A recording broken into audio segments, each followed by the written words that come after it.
చేస్తుండగా ఆ 47 మంది వ్యక్తులు మా టెంట్ చుట్టూ ఉన్నారు.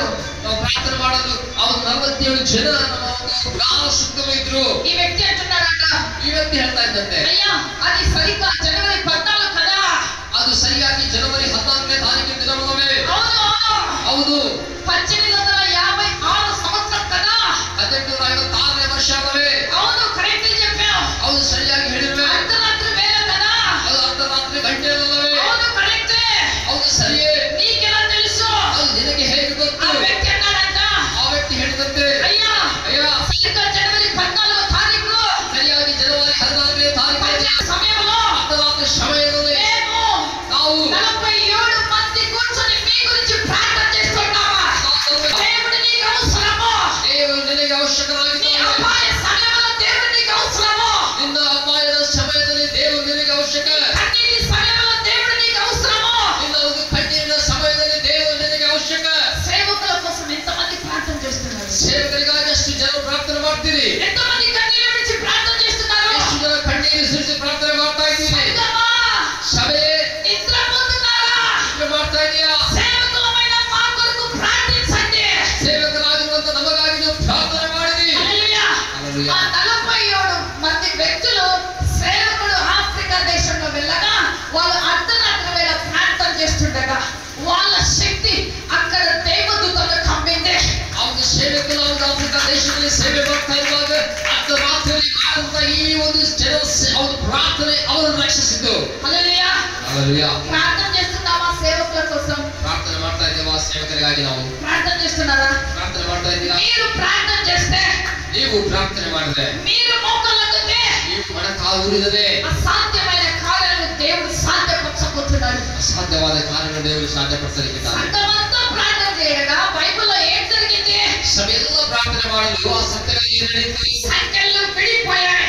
ಆ ಒಂದು ಕೊಂಟೆಗಳು ಕಲಸಿ ಹೋದವು. సంఘమంతా ప్రార్థన చేయగా ఎరికో గోడలు కుప్పకూలే. ಆ ಸಭೆಯಾಗಿ ಅವರು ಪ್ರಾರ್ಥನೆ ಮಾಡಲು ಅವನ ಎರಿಕೋ ಗೋಡೆಗಳು ಕುಸಿದು ಬಿದ್ದು. నీలో ఆ శక్తి ఉన్నది. ನಿನ್ನಲ್ಲಿ ಅಂತ ಒಂದು ಶಕ್ತಿ ಇದೆ. ప్రార్థన చేస్తున్నామా? ಪ್ರಾರ್ಥನೆ ಮಾಡ್ತಾ ಇದ್ದೇವೆ. అయ్యా సేవకులను కాపాడు ప్రభు ప్రార్థన చేస్తున్నామా? ನಮ್ಮ ಸೇವಕರನ್ನು ಕಾಪಾಡಿದೆ ಎಂಬುದಾಗಿ ಪ್ರಾರ್ಥನೆ ಮಾಡ್ತಾ ಇದ್ದೆವು. ఎంతమంది చేస్తున్నామా? ಎಷ್ಟು ಜನ ಪ್ರಾರ್ಥನೆ ಮಾಡ್ತಾ ಇದ್ದೇವೆ ನಮಗಾಗಿ? ప్రత్యేక చేతులు ఊరికే గుళ్ళో చేతులు ఎత్తాలండి. ఎంతమంది ప్రార్థన చేస్తున్నాం సేవకుల కోసం? ఉపవాసం నుండి ప్రార్థన చేస్తారు ఎంతమంది? ప్రార్థన చేస్తారు అందరూ ఓకే. సేవకుల కోసమే ప్రత్యేకించి ఉపవాసం చేసి ప్రార్థన చేసే వాళ్ళు ఎవరు చేయలేదండి? ఎవరు లేదు. హల్లెలూయా, హల్లెలూయా. మేమైతే మీకోసం ఉపవాసం ఉండి రోగాలు తెచ్చుకొని, నేనైతే చెప్తున్నా ఓపెన్ గా, ఇన్సులిన్ నియర్లీ 50 యూనిట్స్ వేసుకుంటాను. చెప్పండి. ಅವರು ಇನ್ಸುಲಿನ್ ಒಂದು 15 ಹಾಕೊಳ್ತೇನೆ ನಾನು. 50 ಯೂನಿಟ್ಸ್. ಅವನು 15 ಯೂನಿಟ್ಸ್ ಅನ್ನು ಹಾಕೊಳ್ತೇನೆ. ఎప్పుడు ఏమైతుందో నా జీవితం నాకు తెలియదు. ಯಾವಾಗ ಏನಾಗ್ತದೆ ನನ್ನ ಜೀವನ ಗೊತ್ತಿಲ್ಲ. హల్లెలూయా. ಹల్లెಲೂಯಾ. సూట్ చేసుకోవడం, ಶೂಟ್ ಹಾಕೊಳ್ತಾರೆ, ಸೇವೆಗೆ ಹೋಗ್ತಾರೆ. ಹಲ್ಲೆಲೂಯಾ. సేవకుల కోసం ప్రార్థిస్తున్నావా?